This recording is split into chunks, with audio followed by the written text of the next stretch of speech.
হ্যাঁ বন্ধুরা, দুধের মধ্যে বেসন গুলে এত সুন্দর যে একটা মিষ্টি তৈরি করা যায়, একবার তোমরা বাড়িতে তৈরি না করলে বুঝতেই পারবে না। এত সুন্দর মিষ্টিটা বাড়িতে তৈরি করে নিতে পারবে। আর খুব সুন্দর মিষ্টিটা, খেতে অসাধারণ টেস্ট আর অনেকটা লোভনীয়। নমস্কার বন্ধুরা, সবাই কেমন আছো? আশা করি ভালো আছো। সাথী কুকিং চ্যানেলে সবাইকে স্বাগত। আজকে একটা আবার নতুন রেসিপির সাথে তোমাদের মধ্যে চলে এলাম। এখানে দেখো, আমি একটা বোল নিয়েছি আর নিয়ে নেব এই বাটির মাপ করে আমি 1.5 বাটি কিন্তু বেসন নিয়ে নেব। আর এত সুন্দর একটা মিষ্টি রেসিপি দেখতে হলে অবশ্যই একটা লাইক দিয়ে পুরো ভিডিওটা দেখার অনুরোধ রইল বন্ধুরা। চলো তাহলে কিভাবে বানিয়ে নিলাম। এখানে আমি 1.5 বাটি বেসন নিয়েছি আর আমি এই বাটির 1 বাটি কিন্তু আমি দুধ নেব। আমি কিন্তু দুধটা আগের থেকে ফুটিয়ে রেখেছি, হালকা কুসুম গরম দুধ কিন্তু আমি এর মধ্যে অল্প অল্প করে দিয়েই কিন্তু ভালো করে এটা মিশিয়ে নেব, যাতে এর মধ্যে কোনো ডেলা ডেলা ভাব না থাকে। সেইভাবেই কিন্তু এটা খুব সুন্দরভাবে মিশ্রণটা একটা মসৃণ মিশ্রণ তৈরি করে নিতে হবে। তবে কিন্তু মিষ্টিটা খুব সুন্দর একটা সফট আর মসৃণ হবে, খেতে কিন্তু খুব ভালো লাগবে, গালে কোনো দানা বাঁধবে না। দেখো আমি এখানে খুব সুন্দরভাবে আমি কিন্তু ব্যাটারটা তৈরি করে নিয়েছি খুব ভালো করে। আর এর মধ্যে দেখো কোনো ডেলা ডেলা ভাব নেই, খুব সুন্দরভাবে কিন্তু এটা আমার ফাটিয়ে নেওয়া হয়ে গেছে। আর নতুন বন্ধুরা যারা আছো অবশ্যই চ্যানেলটিকে সাবস্ক্রাইব করে পাশে থাকা বেল আইকনটা প্রেস করে রেখো, যাতে আমার ভিডিওটা ছাড়ার সাথে সাথে তোমাদের কাছে পৌঁছে যায়। আর তোমাদের সুন্দর সুন্দর কমেন্ট কিন্তু আমার ভিডিও করতে খুবই উৎসাহ দেয়। তাহলে চলো বন্ধুরা, এখানে আমি একটা কড়াই নিয়ে নিয়েছি। তারপরে দেখো এখানে আমি এই টিস্পুন চামচের আমি কিন্তু 2.5 চামচ ঘি দিয়ে দেবো এর মধ্যে। একদম কিন্তু লো ফ্লেমেই এটা তৈরি করে নিতে হবে না, একদম জোরে দেবে না গ্যাসের ফ্লেমটা, তাহলে কিন্তু ঘিটা একদম পুড়ে যেতে পারে। দেখো এখানে আমার ঘিটা কিন্তু খুব সুন্দরভাবে আমার গলে গেছে আর একটু হালকা গরম হয়ে গেছে। এবার আমি যে মিশ্রণটা তৈরি করেছিলাম দুধ দিয়ে বেসনের, সেটা কিন্তু আমি ঘিয়ের মধ্যে দিয়ে দেব। সম্পূর্ণটাই কিন্তু এর মধ্যে আমি দিয়ে দেব। এবার আমি খুন্তি দিয়ে খুব সুন্দরভাবে এটা নেড়ে চেড়ে নেব। এখানে দেখো ভেতরে জমাট জমাট বেঁধে যাচ্ছে, তাতে কোনো অসুবিধে নেই, পরে এটা ঠিক মসৃণ হয়ে যাবে। তবে একদম লো হিটেই কিন্তু এই মিষ্টির এটা তৈরি করে নিতে হবে বন্ধুরা।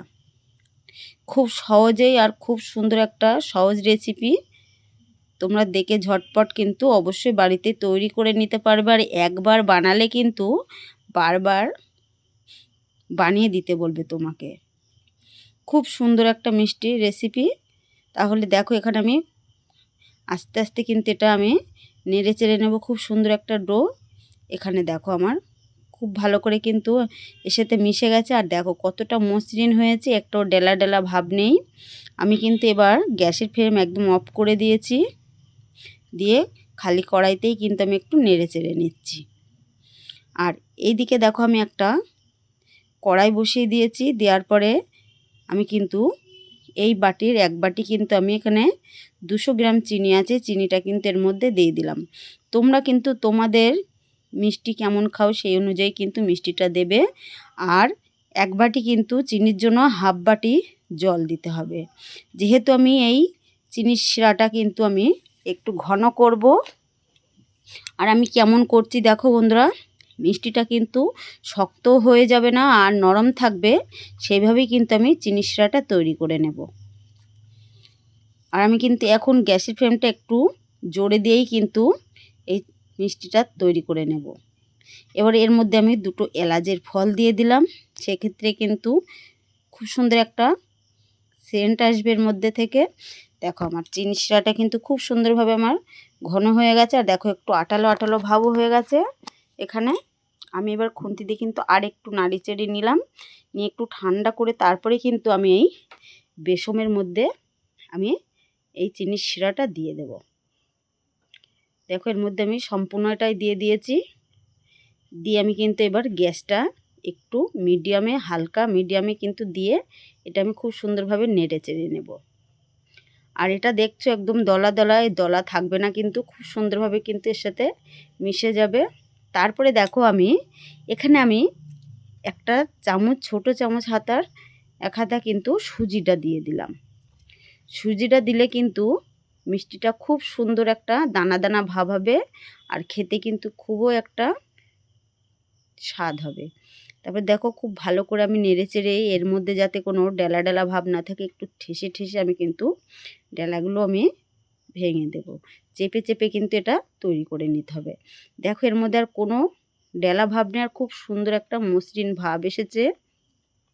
খুব সুন্দর একটা মিষ্টি রেসিপি। দেখো আমি আস্তে আস্তেই কিন্তু এটা নেড়ে চেড়ে নেবো। আর এটা কিন্তু আমি এখন গ্যাসের ফ্লেম একদম লোতে দিয়েই কিন্তু এটা আমি তৈরি করে নেব। দেখো এখানে আমার কিন্তু রেডি হয়ে গেছে বন্ধুরা। তারপরে আমি এখানে একটা ছোট ট্রে নিয়েছি। ট্রের পরে কিন্তু একটু তেল দিয়ে দিয়েছি, দিয়ে একটা বাটার পেপার কিন্তু আমি দিয়ে দিয়েছি। তারপরে দেখো আমি কিছু ড্রাই ফ্রুটস আমি কিন্তু কিছুটা তলায় দিয়ে দেব। তাহলে কিন্তু দেখতেও অনেকটা সুন্দর লাগবে, আর খেতেও কিন্তু খুব সুন্দর একটা স্বাদ হবে। তারপর দেখো এরপরে আমি দিয়ে নেব সম্পূর্ণটা, দিয়ে খুব ভালো করে এখানে কিন্তু আমি সেট করে নেব। এখানে দেখো আমার কতটা সেট হয়ে গেছে, কত সুন্দরভাবে। আর এটা কিন্তু একটু ঠান্ডা হলেই এমনিতেই বসে যাবে, আর একটু শক্ত মতো হয়ে যাবে। দেখো আমি 30 মিনিট কিন্তু এটা রেস্টে রেখেছিলাম। তারপরে দেখো তোমাদেরকে দেখাচ্ছি, হাতে কিন্তু একটু লেগে যাচ্ছে না, আর কতটা সুন্দর হয়েছে। এবার আমি একটা থালার পরে কিন্তু এটা আমি কিন্তু দিয়ে নেব। দেখো তোমাদেরকে দেখিয়ে দিচ্ছি কত সুন্দরভাবে কিন্তু এটা আমার হয়ে গেছে। দেখো বন্ধুরা কতটা সুন্দর হয়েছে মিষ্টিটা। কেন আমরা কিনে খেতে যাব, বাড়িতেই যত সময় আমরা তৈরি করে নিতে পারবো, আমরা কিনে কেন খেতে যাব। দেখো হাতের মধ্যে তুলে নিচ্ছি, একটু ভাঙছে না, খুব সুন্দরভাবে কিন্তু আমার এটা সেট হয়ে গেছে। এবার আমি এখান থেকে কিন্তু পিস পিস করে নেব খুব সুন্দরভাবে। যেহেতু আমার তলায় ড্রাই ফ্রুটস আছে, তার জন্য কিন্তু আস্তে আস্তে কেটে নিতে হবে উপর থেকে। দেখো আমি কেটে নিচ্ছি খুব সুন্দরভাবে। এখানে আমার একবার কাটা হয়ে গেছে, আবার ওপর থেকে কিন্তু একবার আমি কেটে নেব খুব সুন্দর করে। দেখতে কতটা লোভনীয় মিষ্টিটা বন্ধুরা। তাহলে চটজলদি তোমরা এই মিষ্টিটা তৈরি করে নাও। খেতে কিন্তু অসাধারণ টেস্ট, বড় থেকে ছোট সবাই পছন্দ করবে। আর তোমরা কিন্তু একটু স্টোর করেও রেখে দিতে পারবে, কয়েকদিনের জন্য ফ্রিজে রেখে রেখেই কিন্তু খেতে পারবে। দেখো কতটা সুন্দর হয়েছে। তাহলে চলো বন্ধুরা, সবাই ভালো থেকো, সুস্থ থেকো, টাটা, বাই বাই।